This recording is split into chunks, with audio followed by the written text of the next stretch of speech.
behave tu ile behavior nyingine huku muoa na toa hiyo idleness kumsaidia afanye kitu.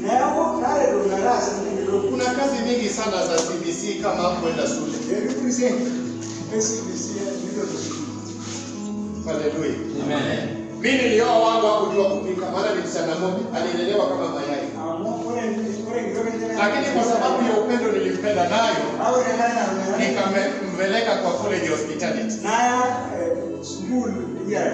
Sasa anajua kupika kunishika.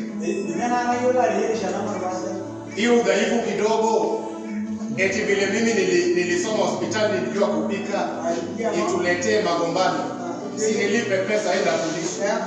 Badala nilichagua yale kama siku sasa yeye amejua kunishinda. Na play hiyo role vizuri. Haleluya. Empower your women. Wawe na kitu ya kufanya. Maana sipokuwa na kitu ya kufanya hata kuletea